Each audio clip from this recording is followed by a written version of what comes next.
میرے رسول کریم علیہ السلام نے ایک مثال بیان فرمائی. ایک شمون نام کے بزرگ تھے، بنی اسرائیل سے تعلق تھا، بڑی عبادت کرتے تھے، 1000 سال عبادت فرمائی، ساری رات نفل پڑھتے، سارا دن روزہ رکھتے، اور پھر روزہ رکھ کے تو کافروں سے جہاد کرتے، ساری زندگی جہاد میں گزاری، جس جنگ میں گئے اللہ نے فتح عطا فرمائی. یہ ذرا سوچئے کہ جس کا تذکرہ میرے نبی پاک فرما رہے ہیں وہ کتنا بڑا آدمی ہوگا.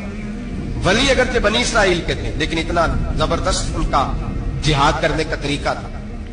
بڑا جہاد کیا، بڑی انہوں نے، کافر بڑے پریشان تھے کہ بندہ قابو نہیں آتا، بڑی دور تک بات گئی، بڑی جدوجہد کی، لیکن حضرت شمون علیہ رحمہ بنی اسرائیل کے ولی تھے، قابو نہ آئے. آخر ان کی بیوی کو خریدا. اور یہ ایک دو مثالیں بیویوں کی آ گئی ہیں، خامد بھی بکتے ہیں، یاد رکھنا، بھائی بھی بکتے ہیں. اللہ ماشاءاللہ جب کوئی بکنے پہ آتا ہے تو پھر وہ اپنے معیار کو قائم نہیں رکھتا، پھر لوگ گر جاتے ہیں معیار سے. بیوی کو خریدا، کہنے لگے تو نے اس کے ساتھ رہ کے کیا وقت گزارا ہے؟ کہنے لگی کوئی سکھ نہیں پایا، ایک وقت روٹی ایک وقت کی بھوک، درویشی کا درس دیتا ہے، کچھ بھی نہیں ملا. حضرت شمون علیہ رحمہ کی بیوی جب خریدی گئی، کہنے لگے جب یہ، چونکہ یہ کم سوتے ہیں اور جتنی دیر سوتے ہیں گہری نیند سوتے ہیں، جب گہری نیند سو جائے تو رسیوں کے ساتھ جکڑ دینا. امام غزالی علیہ رحمہ نے اس کو لکھا ہے، رسیوں کے ساتھ جکڑ دیا بیوی نے. حضرت شمون اٹھے نہ تو اپنے آپ کو رسیوں سے بندھا ہوا دیکھا، اللہ اکبر کہا، جب اللہ اکبر کہا تو ساری رسیاں ٹوٹ گئی. بیوی سے کہنے لگے تو نے کیوں باندھا؟ اس نے پھر دھوکہ دیا. کہنے لگی ہر جنگ میں لوگ آ کے بتاتے تھے تیرا خامد بڑا دلیر ہے، میں نے کہا میں بھی دیکھوں کتنا دلیر ہے. سارے ایک نیا رنگ، ایک نیا روپ، ایک نیا طریقہ، تو میں نے تو آزمایا ہے. اور یہ تو چھوٹی چھوٹی رسیاں تھی. آپ فرمانے لگے چلو ٹھیک ہے، اگر تو نے آزمایا تو پھر دیکھ بھی لیا. کچھ دنوں کے بعد اس نے زنجیروں سے باندھ دیا، لوہے کی زنجیروں سے.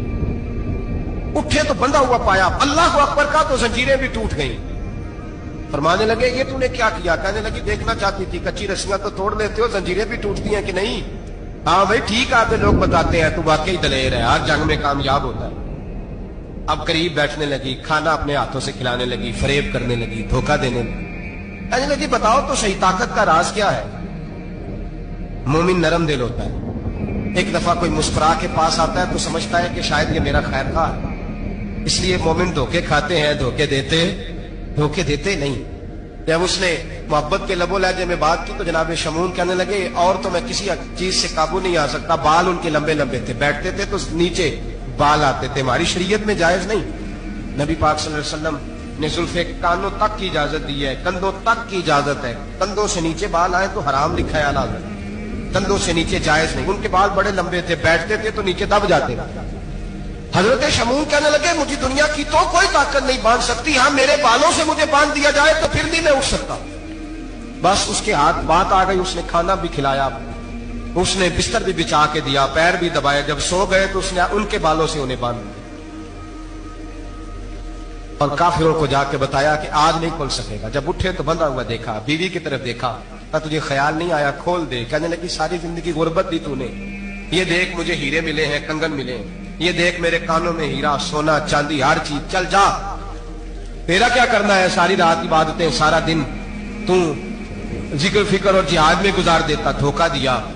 ان کافروں نے آ کے ستون کے ساتھ چارپائی اٹھائی اور ستون کے ساتھ کھڑی کی، پھر رسیوں اور زنجیروں سے باندھا. اللہ کے ولی کا سب سے پہلے ناک کاٹا، پھر تلوار کے ساتھ کان کاٹے، پھر آنکھیں نکالی.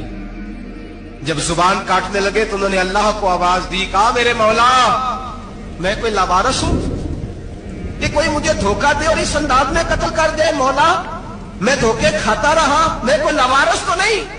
جب یہ دعا فرمائی تو پھر بجلی چمکی، پھر اللہ کا قہر برسا. امام غزالی فرماتے ہیں وہ کافر جو آئے تھے وہ جلے، اس طرح جلے کہ ان کی ہوا بھی اڑ گئی. اب وہ بی بی دوڑی آئی اور پیروں میں بیٹھی، کہنے لگی بخش دو. آپ فرمانے لگے ساری زندگی میں تیرے دھوکے کھاتا رہا، اب اللہ کی لاٹھی چلنے لگی ہے، اس کی آواز نہیں ہوتی، اب تو خدا کے حوالے ہے. پیروں سے آگ چلی. کہنے لگے وہ دیکھنا سونے سے کیا تجھے بچائے، وہ جو تیرے ہاتھوں میں ہیرے کے کنگن ہیں انہیں کیا تیری حفاظت کرے، اب وہ جو تیرے کانوں کے اندر سونے چاندی کی بالیاں اور کانٹے اور جھومر ہیں اس کو کیا تجھے نجات دلائے. جلتی رہی، تڑپتی رہی، چیختی چلاتی رہی، اور اس طرح چیخی کہ وہ خاک بنی،